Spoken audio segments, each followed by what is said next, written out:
position that they were, pre-COVID, where it's just like, just keep pumping these things out, and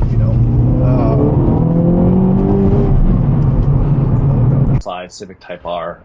Forget everything you know about front-wheel drive. The torque steer is almost non-existent, as you can see by the acceleration video. I don't even have my hands at the wheel, and the car still tracks straight. You can certainly feel the tugs of the steering coming out of corners when you ran out of grip, but it feels way better than most front-wheel drive cars do, and made a believer out of me, certainly. I think this is a good looking car, especially in the Apex Blue Pearl, as you can see by the walk around. And I think it does leave room for an actual Type R version because it's a little bit aggressive with the fender flares, but still relatively conservative. No big wing, no huge curb dragging splitter or anything like that.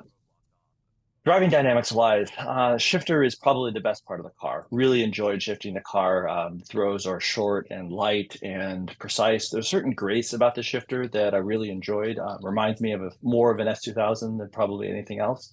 And it feels more natural and less effort than Porsche shifters, and is way more precise than the spongy feeling BMW shifters. The clutch felt nice. It's a short throw, maybe a little bit spongy, but it's easy to feel through. And one of the better clutch pedals I felt as well. The steering is a little bit heavy out of the box, not objectionably so. It's a little too light in comfort and feels about right in sport, and feels a little bit overly heavy in Sport Plus to me. Minor concerns, like not a huge issue to me. It's very precise. The car does exactly what you tell it to do. The steering ratio is very quick and is fun to use to toss the car around. I would say there's not a ton of actual feel. You can't really tell what the tires are doing until they are really doing something massive. You can feel sort of when they lose traction, when you're accelerating out of a corner, you can feel the LSD at work a little bit, but it doesn't have the sort of fine-grained steering information coming through it that older Porsches do and older BMWs do before they all went to electronic steering. The damping is very good. The car rides more like an old school BMW than a Honda to me. A lot of modern Hondas have a little bit of brittleness to the ride where you can feel sort of sharp bumps. They're usually fairly well damped, but you get that sort of initial impact that feels a little bit jarring. This car rides really nicely. I think that they did a really good job tuning the dampers. It's both sporty. You never feel like the chassis is out of control, but the damping just works really well. Handling balance is excellent for a front wheel drive car.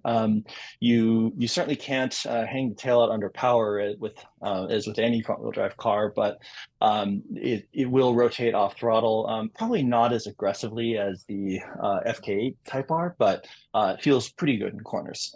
Turn in is good and immediate, and the chassis takes a set really nicely and still absorbs bumps well, which is good. Acceleration is good. I mean, this car is not about winning drag strip competitions. It's not that fast. It's quick. It feels punchy. The motor feels good to rev out. I would say it doesn't feel like a turbo motor. It's got a good mid-range, but it's not there's a little bit of turbo lag, not a ton. I'd say it's a little more laggy than modern BMWs, but it also doesn't have the sort of funky off throttle behavior that my F82 M4 did when I had it as a manual. I actually thought that the F80 chassis did so poorly off throttle that I preferred that car in the DCT, whereas there's no reason to not get the manual in this car because it shifts so nicely and the motor works really well with the shifter. Even the auto rev matching, I actually forgot it was on. It's not nearly as obvious as the Porsche systems, and it just feels like you're nailing every downshift or upshift that you do. Sound wise, the engine sounds like a Honda motor. It's a little closer to a blender than a Lamborghini, but it's not a bad sound. It's not objectionable at all. Just doesn't sound super inspiring either. You can't really hear much of the turbo noises. There's no whooshes or blow off valve noise or turbo whine or anything like that. But I'm sure the aftermarket will have solutions for that if that's what you want. The brakes felt great. Look, I didn't get a chance to track the car. I don't know what the car is going to do on track, but I assume it's probably a pad changed away given how big the front Brembos are. but they feel great out of the box. It's plenty of stopping power for daily driving and for canyon carving. And the feel is excellent. They're very responsive without being too grabby, easy to modulate, but still have plenty of power behind them. I'd say the interior of the car is nice.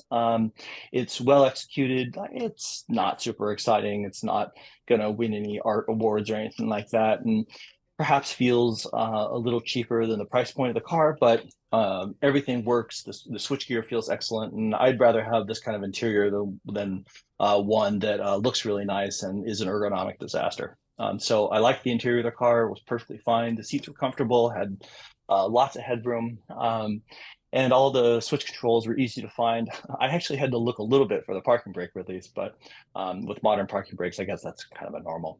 Overall, if I could only have one car and I needed a daily driver, a fun backroads car, and an occasional track day, this would be a great choice for that. I really hope that Acura can so let's roll this. ramp up the production on these a little bit. So there's less demand for them. Most of the dealers here are in the Bay Area are still getting a markup for these cars, and they're selling pretty quick with those. So you may not pay the entire markup that's on the sticker, but these cars are still in a lot of demand. Hopefully over the winter, some of the demand breaks down and we'll be able to get them for a reasonable price.